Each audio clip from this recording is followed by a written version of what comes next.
Hey, welcome to This Commerce Life, an unscripted podcast that focuses on the stories behind small and independent Canadian retail and Canadian CPG. What we try and do is deliver or pull out the story of our guests and give them to you. You know, the good, the bad, the ugly of retail and CPG in Canada. We're filling a need because we think that retail is hard on the best of days, but it's also a wonderful, wonderful place to grow up and make your living. We also think that the industry, nor the people that inadvertently find themselves in the industry, really understand the industry at all. They don't really understand what goes on behind the scenes. So listen to us, Phil and Kenny. We'll unravel it for you. We'll give you the story. We'll give you the story behind the story.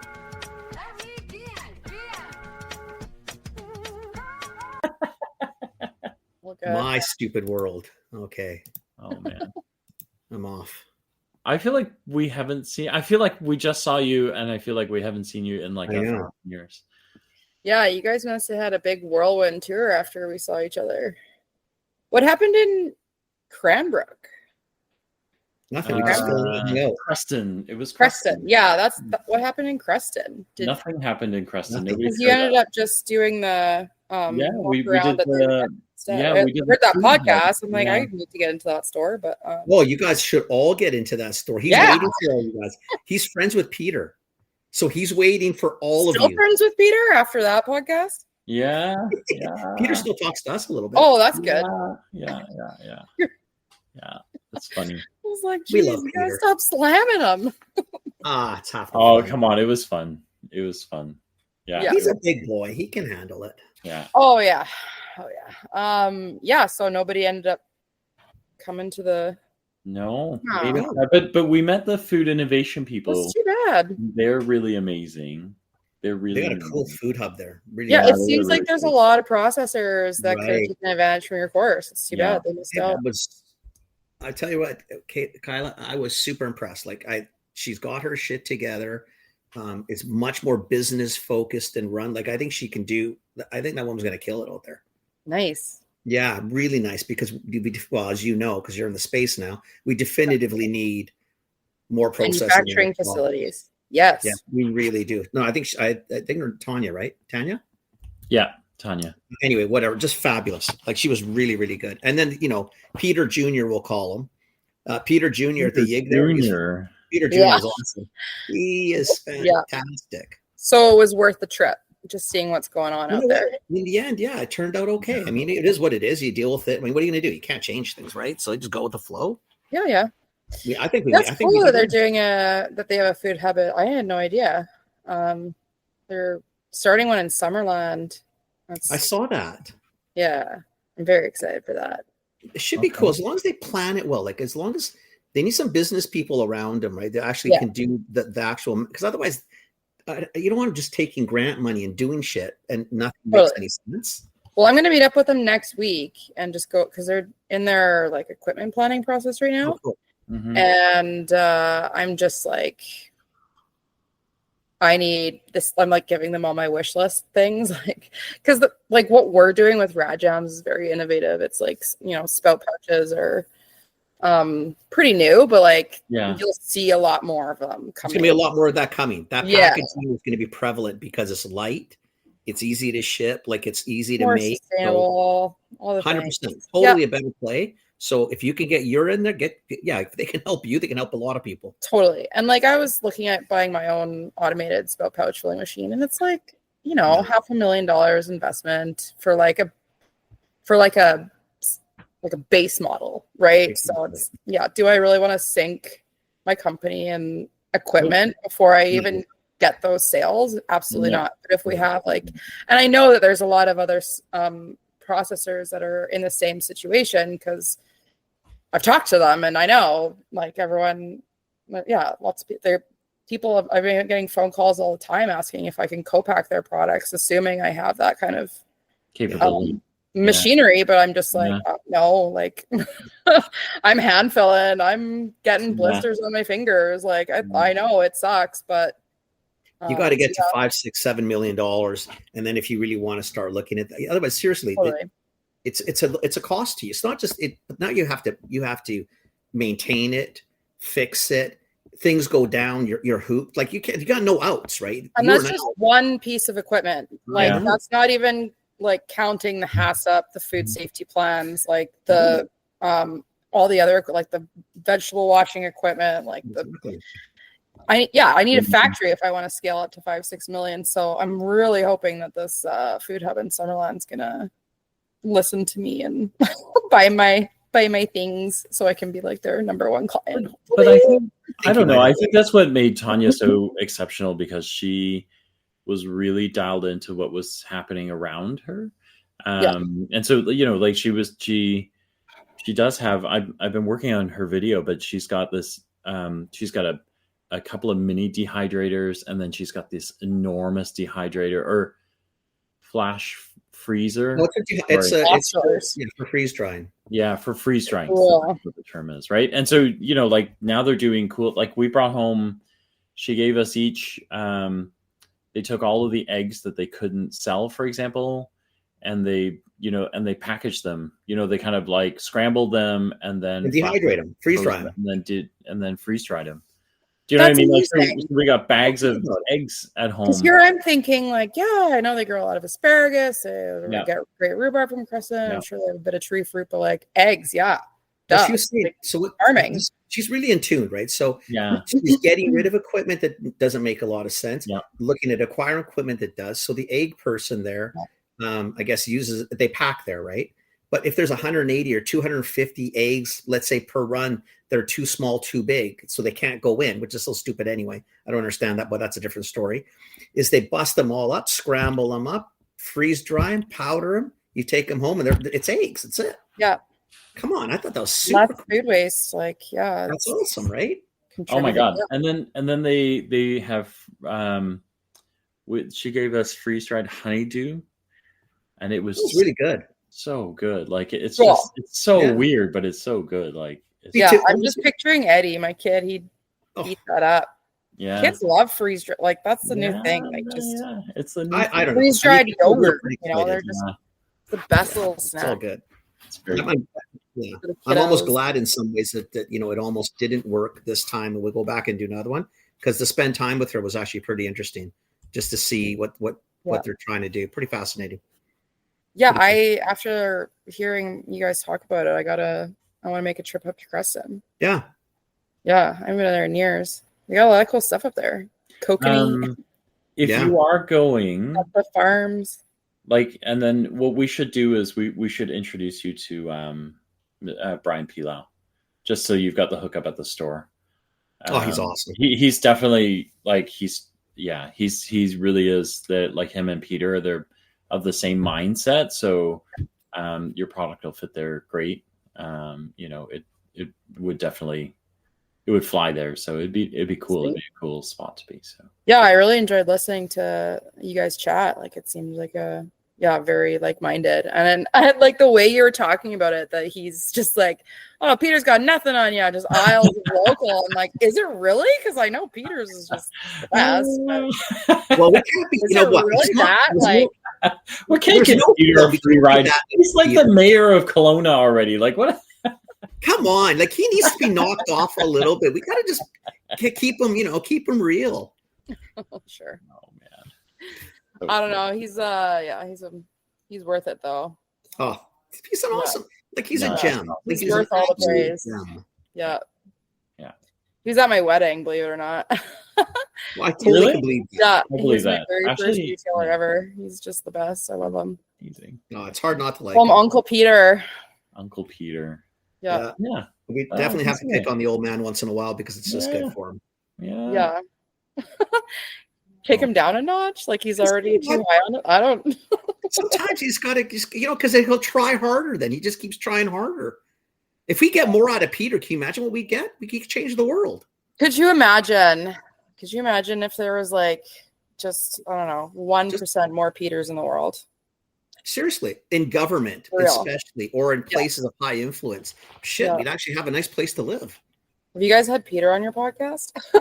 Oh my God, Peter's been on so many times. Jokes, of course. Peter's like the mayor. Literally, he comes on whenever he wants. Yeah. Tells us who we're going to talk to. Here, talk to this person. Okay. Should I call him right now and just let him know? Oh, you get him. Chime in. Hey, Peter. Peter. Yeah. He's been asking me when he's going to hear me on. So it's not just he asks you; he asks us. Shout out to Peter! I made it. Always a shout out to Peter. I made it on this Commerce Live. So for those listening, Peter Boyd, Peter's Yig in Kelowna, attached to the Capri. Can't miss it. Go and see him. Peter's got a cool store, and he's honest. Just ask for Peter. Yeah. Just tell me. And while you're there, check out our shelves. We have two until somebody's dog is barking. That's it. Nice. Yeah. 2 shelves at the front till.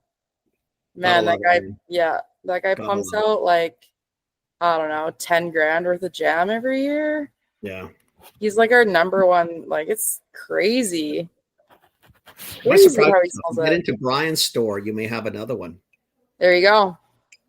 I don't know. I feel like I might have some competition up in Creston. You might, but you know what? Your packaging is a little different, which is cool. Like, remember, Kyla, everybody's doing the way you're packaging it. Like, there's other things, but a lot of people are still in whether they're glass or plastic or in jars, right? It's still different. I don't think I saw. I didn't. I feel like I might be competing with like the home canners in Creston, if you know what I mean. Possibly. Oh yeah. Possibly. Yeah. But you're still local enough, right? And I think Brian would look at it that way. And Cooney Co-op and Ferrero's. You get those between the 2 Yigs and those two. Shit. It is different because Brian has his stuff merchandised a little bit different. Like Peter's got his stuff at the front, but then Brian, if I can find a picture. His whole back is themed. Every wing has a buy BC. Every single wing. And the ends if the product's large enough. Can you see that? Yeah. So he has that. That's on like every end. At the at least it does, and it goes in the back. You know, at least they're all along. So that's what Peter has, but just at the front. Right. Yeah, but these are labeled like they're actually branded, local. The story will get there, and then in produce for the garlic guys or spice guys, they have, and then at the front he's got a huge one with honey and a few other. Like he's got spots everywhere. Like it's very. Him and Peter are so similar. Yeah. His own branded merch. That's so cool. Yeah, it's wonderful, right? Yeah, for a Yig, like for a lot of them. Yeah. Well, that's sort of where we went. Yeah. Like seriously, I mean, thank God that that they have independence within that beast. That because most of us we're getting into the industry. It's like boutique shops, like small.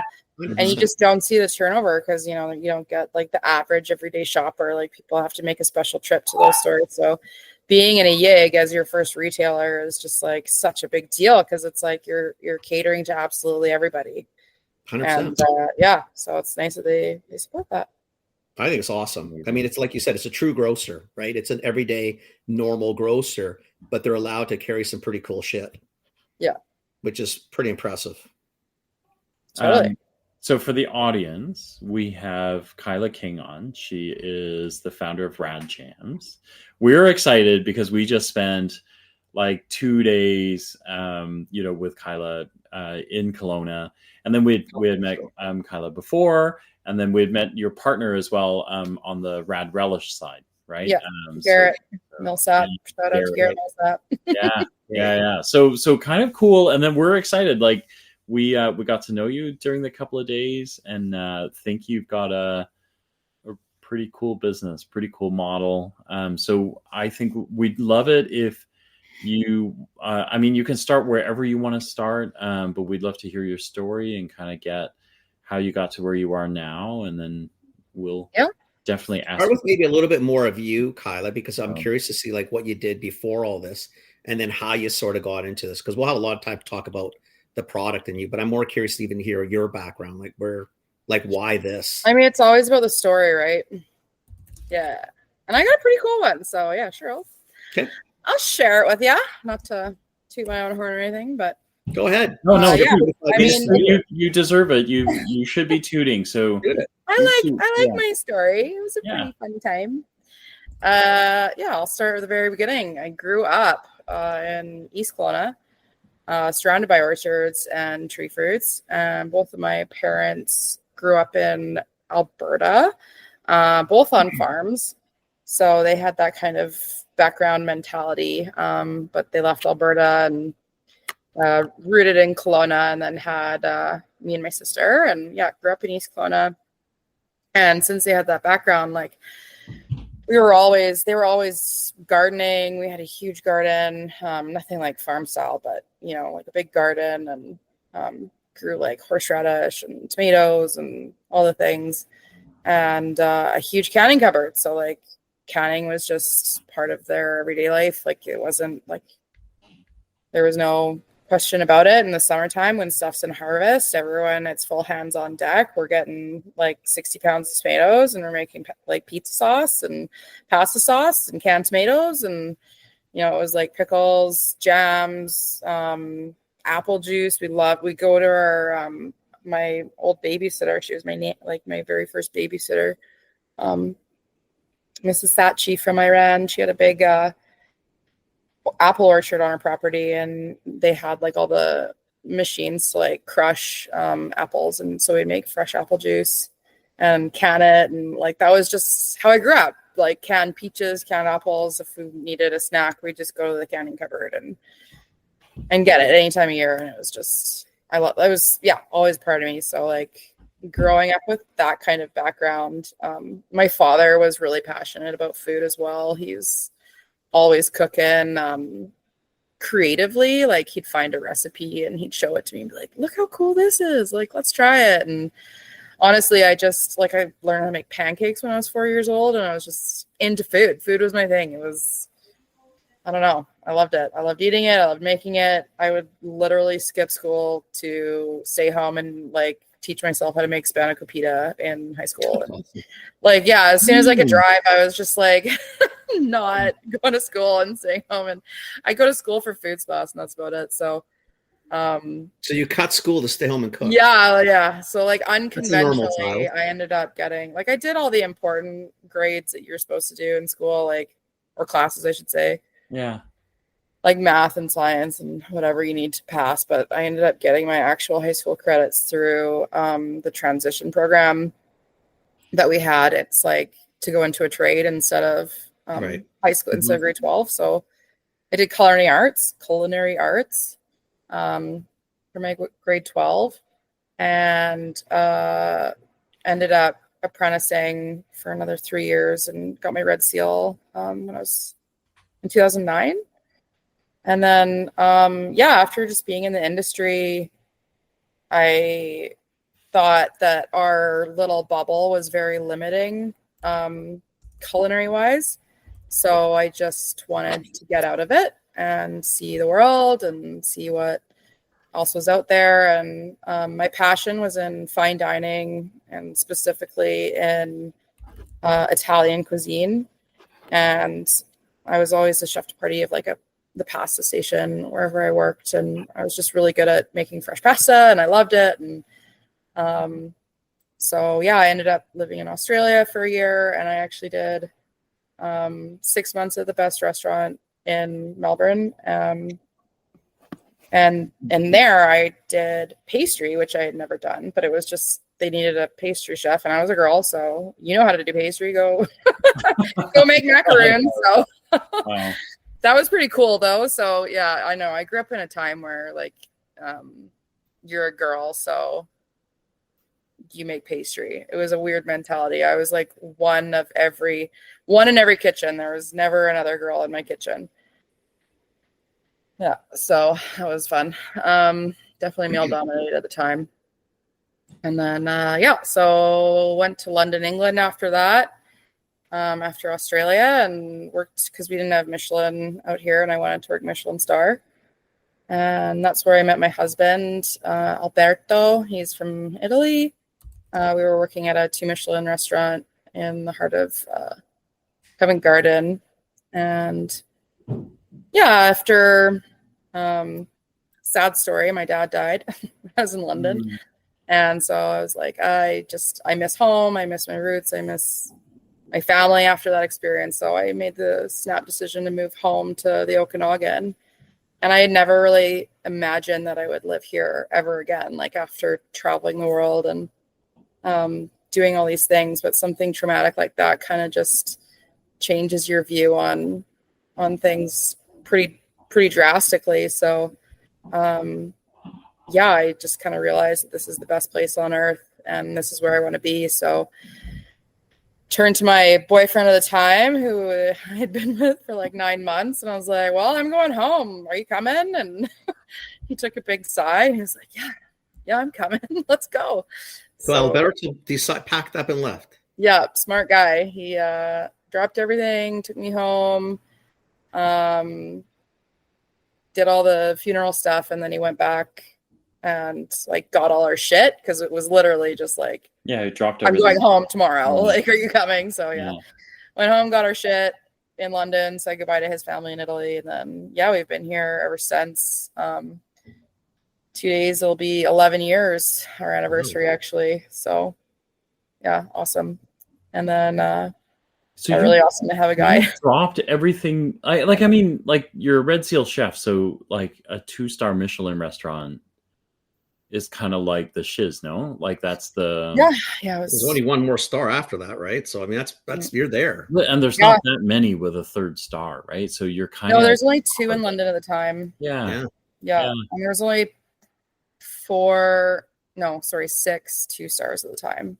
Wow. So it's tough competition to get into those kind of restaurants. And yeah, I was working my ass off, and I'm, like I said, I was really good at what I did. I was very passionate. Like, since a very young child, I've been obsessed with food. So this is just where I'm at. So when I came back to Kelowna with that chef mentality, I'm like, well, where the fuck am I going to work? Like, I'm sorry, but Kelowna, like, at the time, 10 years ago, there was no 2 stars. What's that? No 2 stars at the time. No 1 stars. Yeah. No bibs. The best restaurant in Kelowna at the time, I thought, was Mission Hill. So I was like, I'm gonna go get a job at Mission Hill. And, right. It's a seasonal job, so I ended up getting the job. I was a sous chef there for 2 years, and then on the off season, I went and did the heli-ski thing at Canadian Mountain Holidays. I was the lodge chef, which was fun. And after that, after a couple of years of that, just being in the industry, I was like, you know what, this fucking sucks. I don't want to do this anymore. Like, I was just so tired of the abuse and the drama and the low wages. And like, I had my, university degree in culinary, and I was just like still fucking trying to make a living. Like, it was like, I never saw myself having a family or a house or anything, like, just because I'm, working 16 hours a day, getting yelled at all day, and I'm like living paycheck to paycheck. Like, what kind of life is that? Why would anyone want to be in that industry? It's stupid. You don't get to hang out with your friends on holiday. I don't need to tell everybody. Like, the restaurant industry is so, it's hard. It's a little crazy. So backwards. Yeah, it's a cult, crazy, in my opinion. Like, they really brainwash you into like working your ass off and sacrificing everything just for what? Like, there's no return. 80 hours, shitty pay. And you don't see a return. And guess what? You're not going to find anybody in the kitchen over the age of 30 unless they're like, really good at what they do or high on meth. So yeah, it is what it is. Possibly both, actually. Yeah. Yeah. Well, it is an industry that does that. It's a really tough industry. I mean, you don't have time for yourself. Like, so your hours are all no kidding. People end up on drugs or drinking. Like, it's prevalent in that industry, and I think it almost has to be cultish, because who would do it otherwise? It is. It's brainwash. It's fucked. So yeah, I wanted to get out and have a better life. So I went back to my roots. This is like the real nitty gritty, dirty like version of my story. I've told my story so many times, but it's been very polite.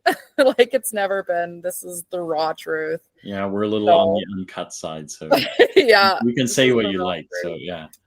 I went back to my roots, and I love making jam, and I was just going crazy. Like, I wanted to be happy, like, working. So I started on my 2 days off from my sous chef job at Mission Hill. Like, I was just making jam in my kitchen, like, and then all of a sudden I had so much jam. I was like, I gotta like try and sell some of this shit. Like, I made so much jam, and I'm never gonna eat this much jam. So I just like joined the local farmers market and started selling it. And how long ago was this?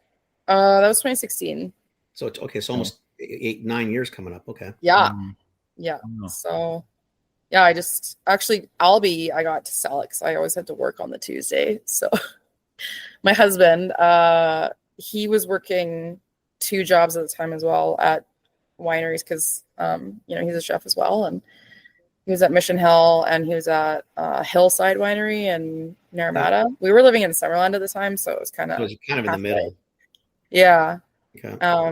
So on his one day off, he'd do the farmer's market for me and sell some of my jam. And yeah, I don't know, I just got hooked on it, and everyone thought I was crazy they're like, this is nonsense. You're trying to make a living on jam. And I'm like, no, it's going to work. And I just left the back of house and I started working front of house because working at the farmers markets, I realized I didn't know how to talk to people. Like, I learned no social skills as my time as a chef.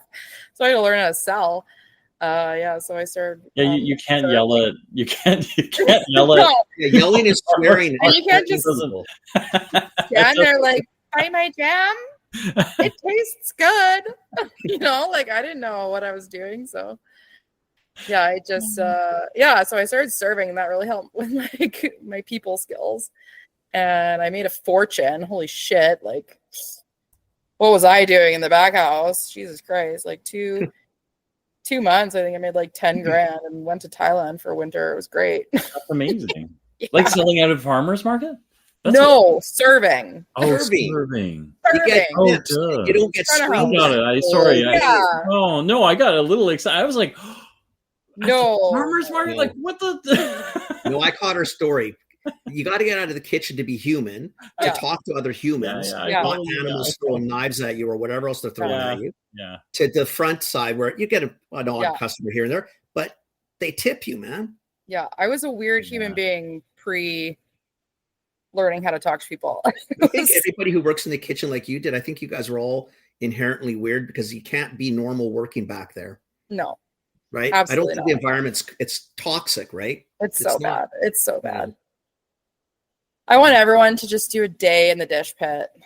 Like just out of high school or while you're whatever, like everyone just do a day in the dish pit, see what it's like, and then go eat at a restaurant and yell at your server if you want to after that. You know what I mean? Like, I had a couple of friends in the industry, and I think I just like in one of my uni years, I just got the chance to hang around the kitchen, and like at the pass, I don't understand what happens there at all. I don't understand how anybody understands what's happening, because like blah blah blah blah blah blah, and everyone's like, yeah, and I'm like, what the hell? And it's all like in your head. You have to memorize all the orders. And I was like, oh my god, I don't even remember if I tied my shoes. Like, how do you figure out what's going on here, right? How do you remember is the one I know, like, 6 cutlets, 2 pasta, 3 seconds later, 3 I'd be thinking, fuck guys, just make a lot of pasta and a lot of cutlets. Just fucking don't worry, but just fucking make over. Just make stuff. But you're not anything. You're making cutlets, you're not making pasta. So maybe you just keep. That's the way everyone has their station, right? Someone's got to do all the shit. Someone's got to remember. So all you hear is, if you're the everybody pasta guy, remembers all you hear is 5, 9, 3, 2, and then you just down the minutes. go, right? Like that's it. Like. No, I don't know. I couldn't do it. Plus, I don't like being yelled at. Yeah, I didn't like being yelled at either. So. Yeah. Oh my god. And that's like the best part about being my own boss is that now that when I'm hiring employees, I make sure that they have a nice job and they enjoy their lives. Yeah, just remember what it's like, right? Exactly. It's just, ugh. But yeah, that definitely like helped me with my multitask skills to be an entrepreneur. Because holy, you got to wear a lot of hats when you're figuring it all out. And yeah, that's all I did. I figured it all out. I was lucky to have a really good mentor early on. To kind of show me the ropes of retail as I was getting out of farmers markets and into grocery and scaling up my business. Do you guys know, do you remember Hellish Relish? Yeah. Heather Bottoms? No? Hellish Relish, I know. I don't know the person. Shout out to Heather. She was awesome. She took me under her wing and like showed me, like I was making jam in pots, and then she's like, well, this is a steam kettle, and this is how you make 150 liters, and here's an automated filler, and away we go. And you know, cool. so That's yeah, cool. it was cool. It was, and then I ended up buying a house and building a commercial kitchen in it. And we'll be right back. Hey, Kenny. Hey, Phil. I hear we have a new sponsor. Oh, who is it, Phil? Oh, I don't know. I think they go by a couple of names. They go by lgdf.ca or they go by La Crotta del Formaggio. Is that right? Oh, that is absolutely right, Phil. And we're not talking about the deli on Commercial Drive. We're talking I was just going to ask you what the best sandwich was to get there, but that's best sandwich in the city, about, right? Is La Grotta del Formaggio on Commercial Drive. That's right. And nobody can argue that point who's listening to this podcast. Nobody. Best sandwiches in the city, case closed. And you notice when we go to the Italian boat, it's sandwiches, not sandwiches or whatever you call it. Sandwiches. Okay. Best in the city. But that's not who we're talking about, right? Yeah. Okay. So who are we talking about? We are talking about the wholesale division. And the wholesale division really focuses on mainly Italian and European import type goods, which could be dry goods like rusticella pasta, which we both know is out of control and highly addictive. Yeah. And makes it impossible to go backwards in price point. Phenomenal. Between rusticella and zucchini. Oh my God. Like seriously, it hurts, right? It hurts. Yeah. And then other things like high-end olive oils from Puglia or from Tuscany or from Umbria. And then there's the Agenco products. Anyway, what they do is a lot of specialty type goods, not for your lower end type of food person, more for a foodie like you and I. Maybe not ultra high end, but stuff that you and I really appreciate and really like to use when we cook.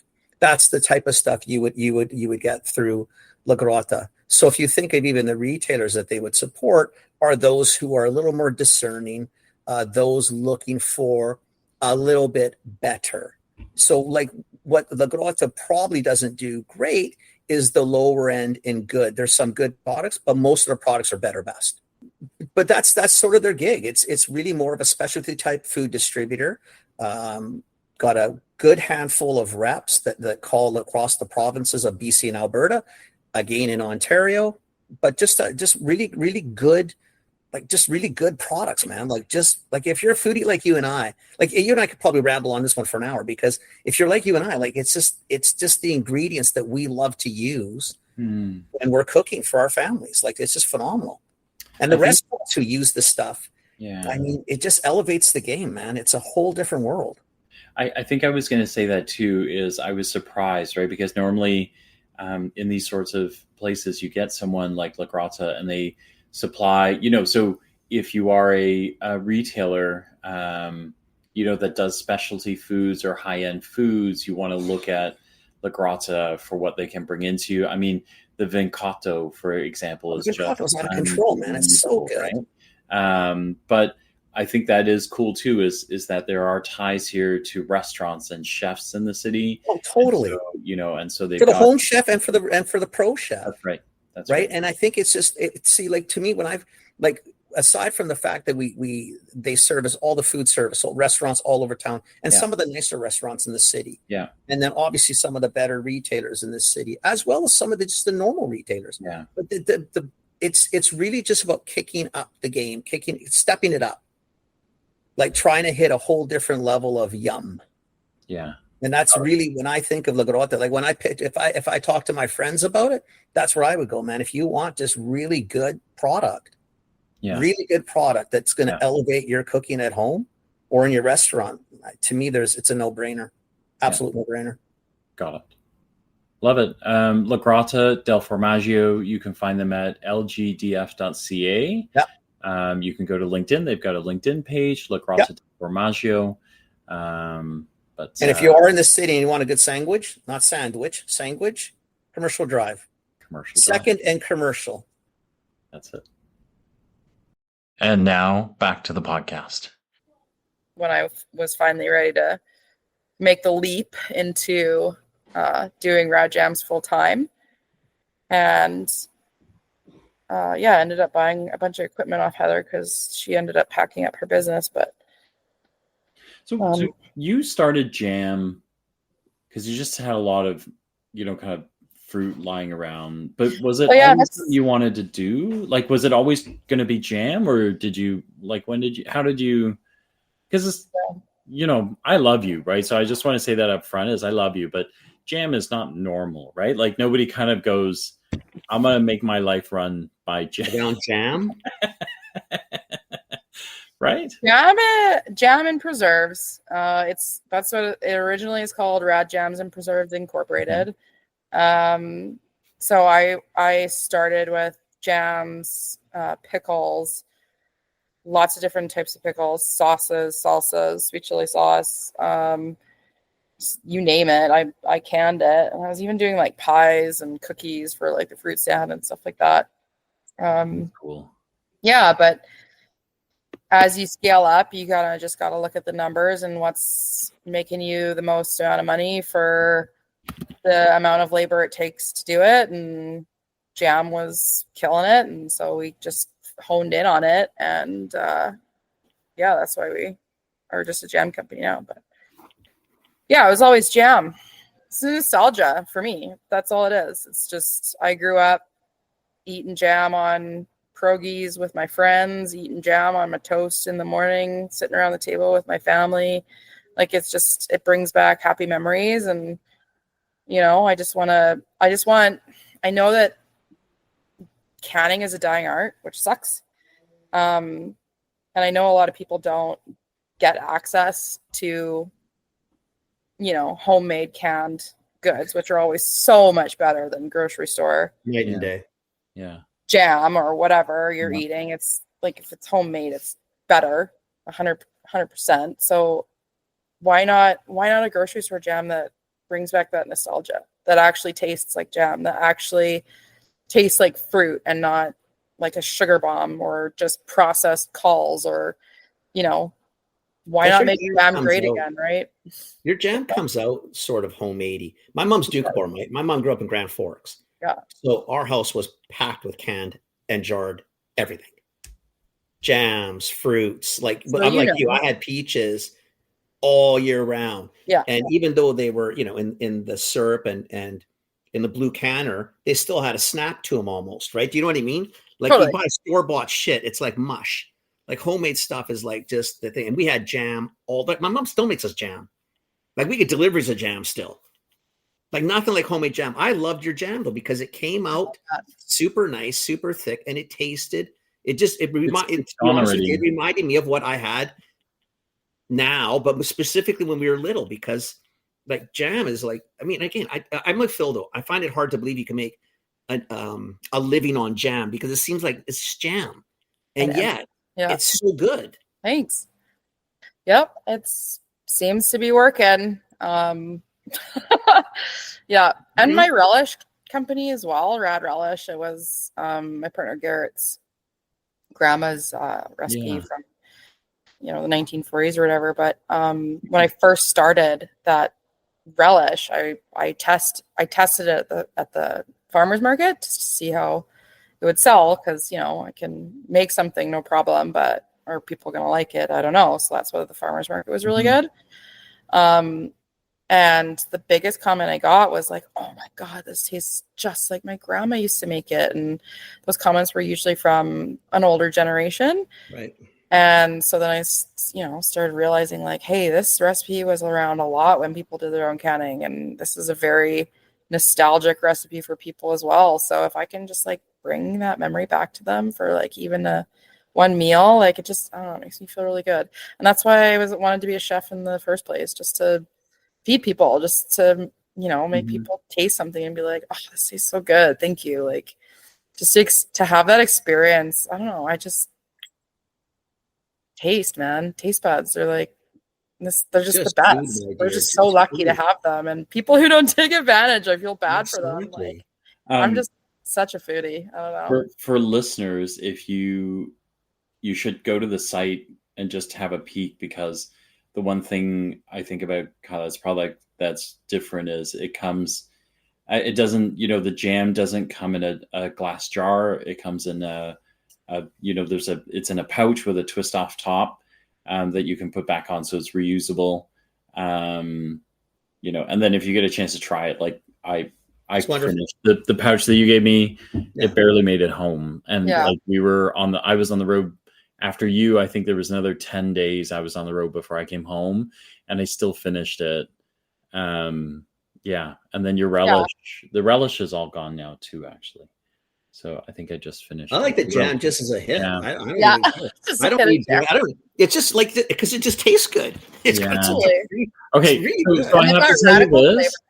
Kenny eats jam right out of the little jars or the packets so when they're twist off lids, it's enormously helpful. And I don't have to watch him do this. You are my customer. I tell you, I know. Listen, I'm the one. Even when we were little, and it was always the same thing. Always the shit jam, like a Smucker's or Welch's. But always the great. And we'd go to the table, like at Smitty's or wherever. Especially like if we came to Kelowna, because Trail didn't have a Smitty's. We'd come to Kelowna, and my brother and I would throw them all in my mom's purse, and we just get a spoon and we just eat this shit jam. That's why when I had yours at that table, I thought, oh fuck, this is next level. Oh no, this stuff. If this is at the table, I'm ripping all of it off. Yeah, see, this is why I do what I do, just for the compliments. That's it. I only want the compliments. I don't need the money. I don't need the fame. Who cares about the money or compliments? I think we're, because we love food too. Like we do. I like our whole. I mean, we talk about food probably more than anything, because we both enjoy cooking. We both enjoy eating, and I like trying different things. And I like nice things. I like good stuff. The barbecue sauce that day we were all together was phenomenal. I really enjoyed it. Thoroughly enjoyed it. Right? Just good product. The kombucha. Love it. Yeah. Beef broth, like the bone broth. Oh my god. Seriously. I want bone broth for breakfast from now on. I know. So good. That might be the only thing I would switch away from coffee for. Yeah. I don't know. I could do that. Like soup in the morning, no problem. No problem. Maybe when I'm pregnant again, I'll just have bone broth for breakfast instead of coffee. Better for you. Yeah. Although let's be serious. I got so sick when I was pregnant, and like that was my very first like morning sickness thing. It was like, if I have a sip of that coffee, I'm gonna puke. Oh really? Oh yeah, it's just so stimulating. It's like when you don't have it, you have to go off of it for a while. Like you've gone off coffee for a while, right?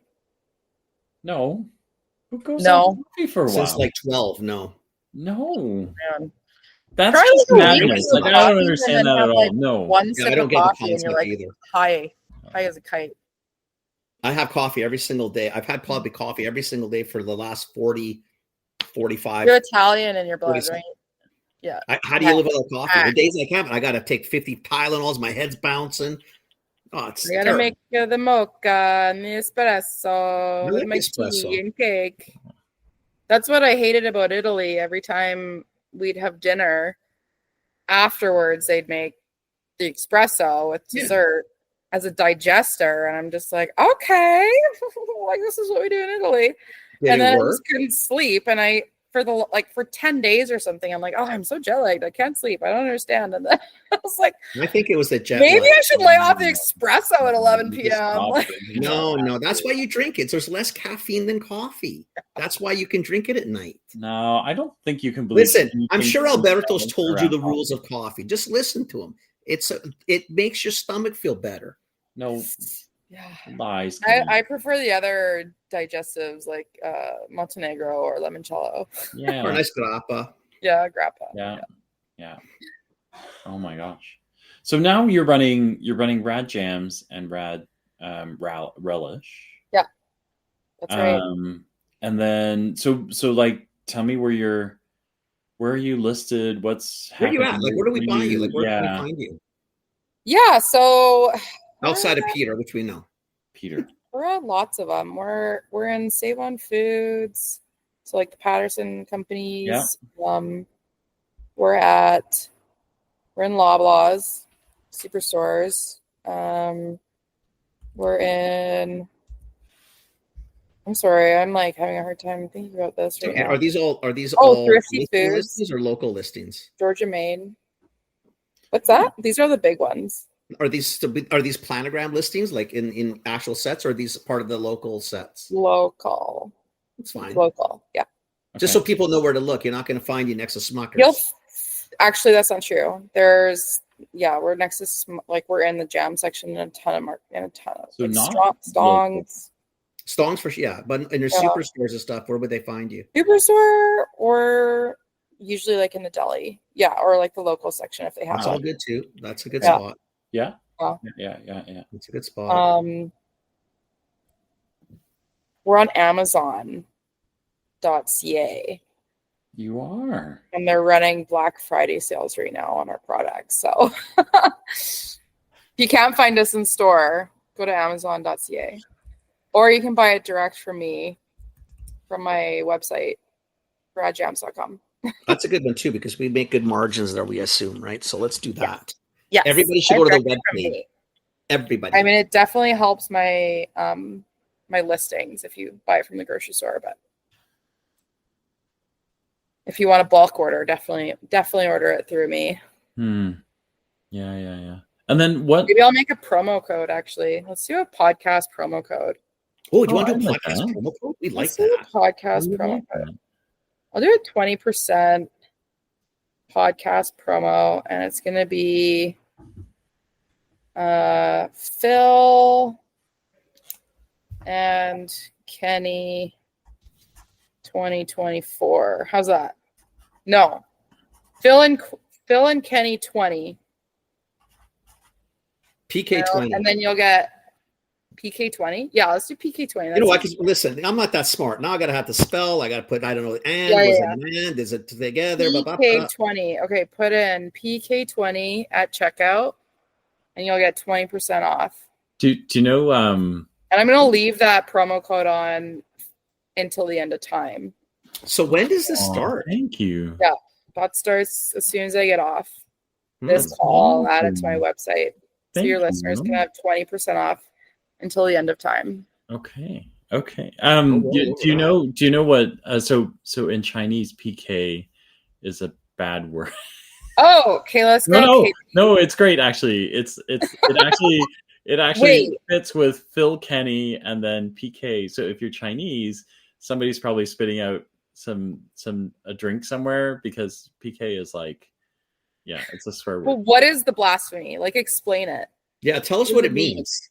The translate. I'm not gonna actually say it, because if somebody actually understands Cantonese, it's slightly offensive. But it basically is like, it's like shit, right? Like, so you'll hear Chinese people go, shit.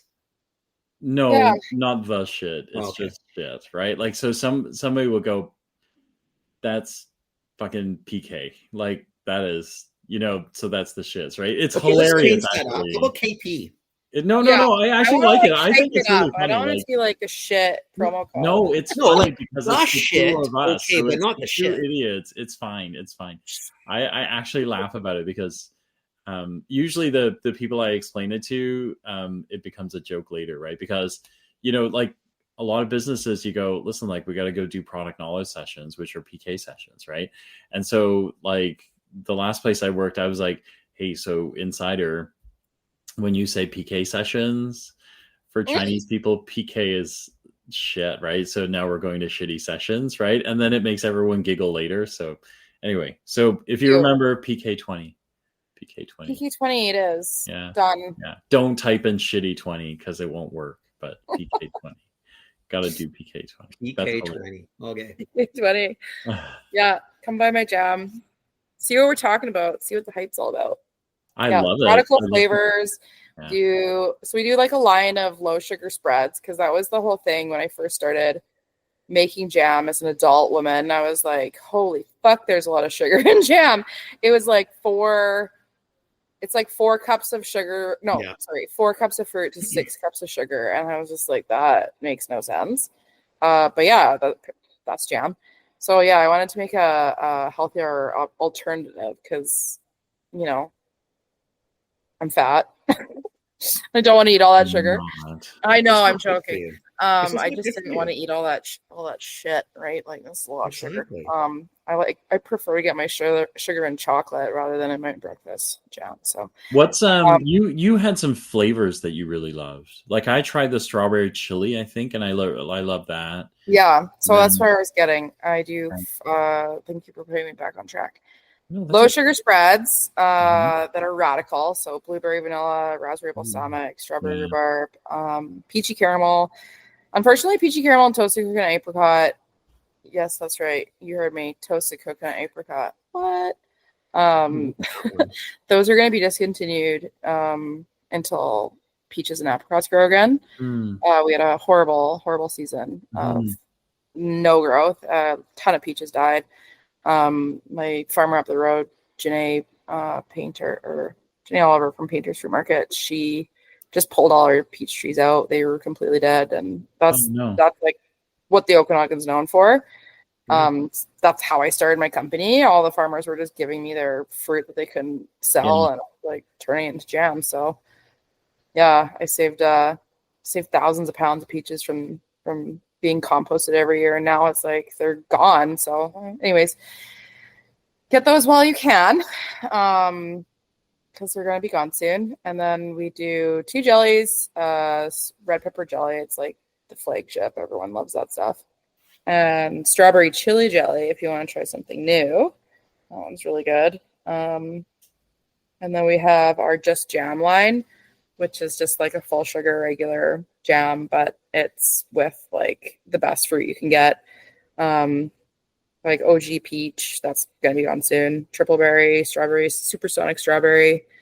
And then I have a carrot cake jam, which is just tastes like carrot cake. It's an apple and carrot base, and it's so good. I didn't see that.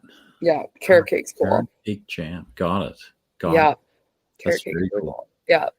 Wow. And then we have our relish line. So it's a zucchini based relish. We have the OG original zucchini flavor, and then just like a sweet zucchini relish flavored with like spices like turmeric and mustard and stuff like that. And then I made a spicy variation of that and a smoked. So my favorite's the smoked because I like that. I like that kind of flavor.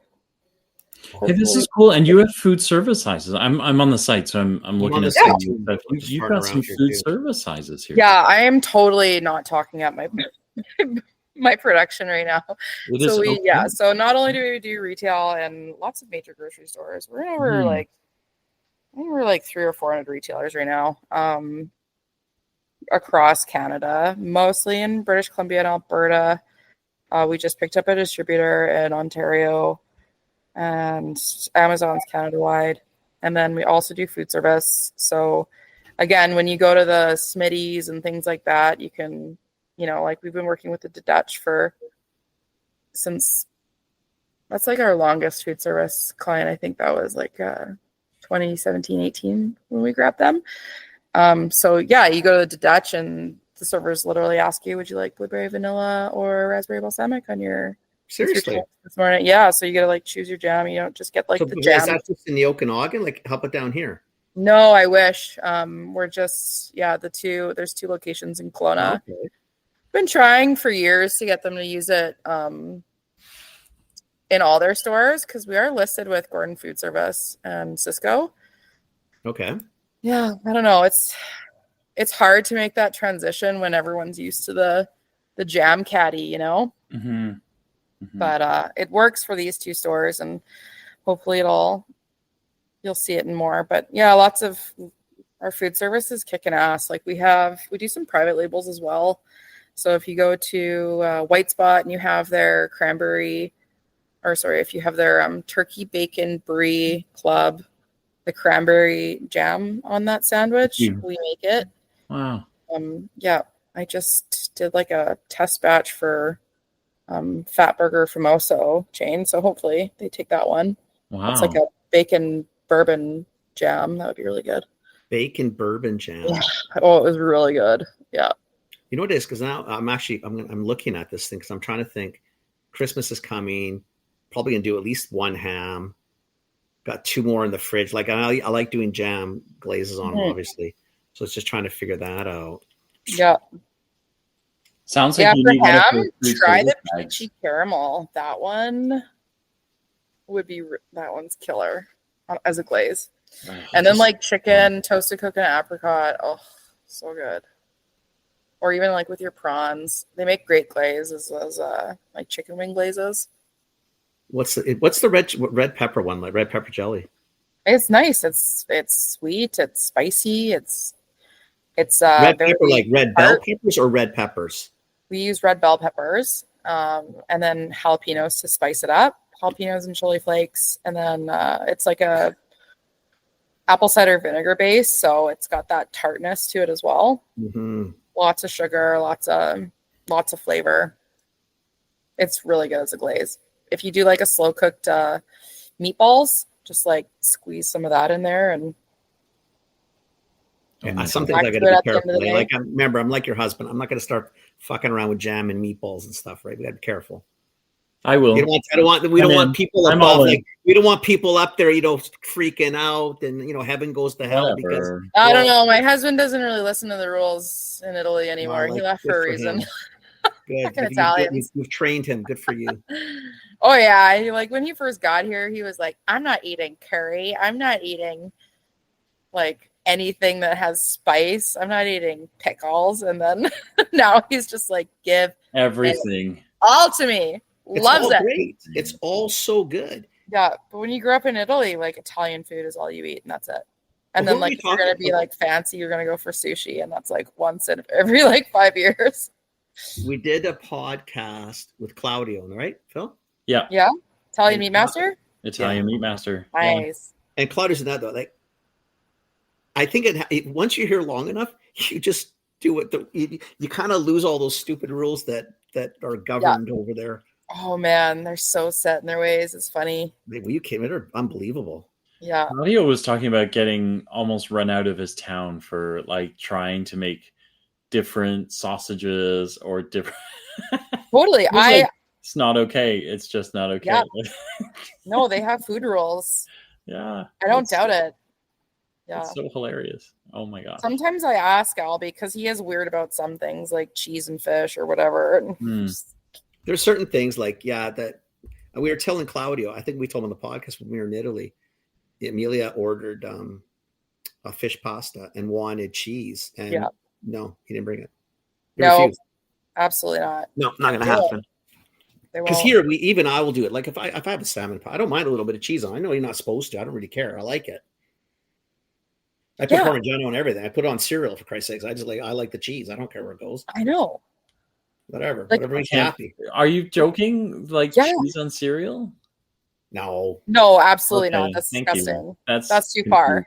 That's absolutely a joke. I was like, to make a point, Mr. Chang.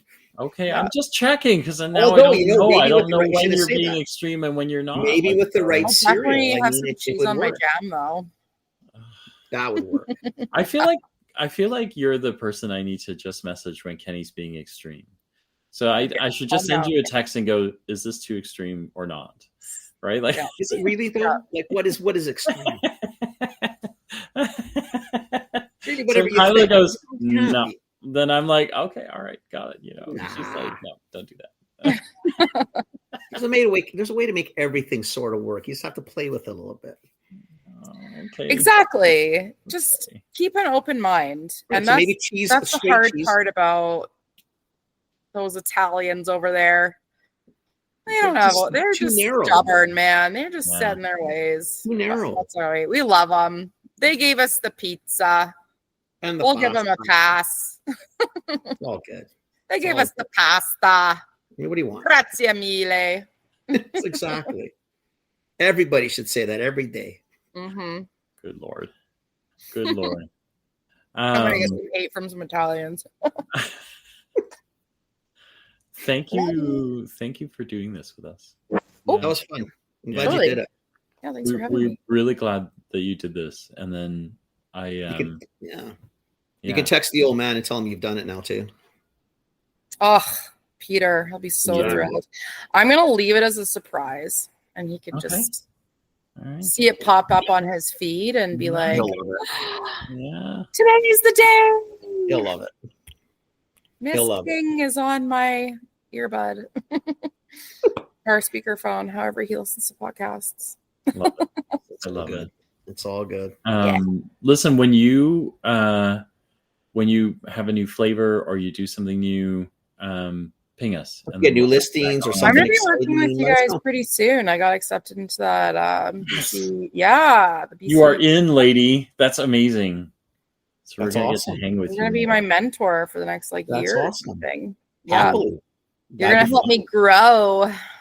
That'd be fun. We're gonna make a Jampire together. The Jampire. I love Empire. that. I love it. So excited. I love it. What? But you been waiting to use that, or do you have Jampire like in your back pocket, or has that been? Oh, used? Jampire has been my mantra since I was. I like it. At the farmers market. I'm gonna have a Jampire one day. Jam. And That Eddie is will I be my like it. Jam I Prince. like it. Eddie's my I son. like it. Yeah, that needs to be on the Eddie. webpage. I like that Jampire. Jampire. Empire. That's cool. I'm gonna get tattooed on my forehead. That's a little extreme, but sure, whatever makes you happy. No judging. All good in the hood. Well, maybe a Maybe little I'll just judging. do it on my double chin. No matter where you tattoo it, we will love you nonetheless. So Okay, let's just put it that way. We may judge you a little bit, but we'll still love you. I feel like I know you guys so well already. It's so good. We love it. We love it. That's Yeah. awesome. Looking Thanks forward for to doing working with you in the new year, and thanks Yeah, for having me on your super show. excited. This has been fun. Super Yeah. excited. Thank you. But like you said, so if something Yeah. cool happens, you get a new flavor, you get a new listing, Yeah. or you Yeah, I'll want let to you do know about something new, just pop on. Bacon bourbon, that'll be good. my Oh, God, yeah, that bacon one for bourbon. sure. Even if they don't take it, I'm just gonna make some for my pantry because Absolutely. that was good. Yes, Good please. stuff. Yeah. I cannot see that not being taken. A Yeah. bacon bourbon, like I'm even just thinking ribs Yeah.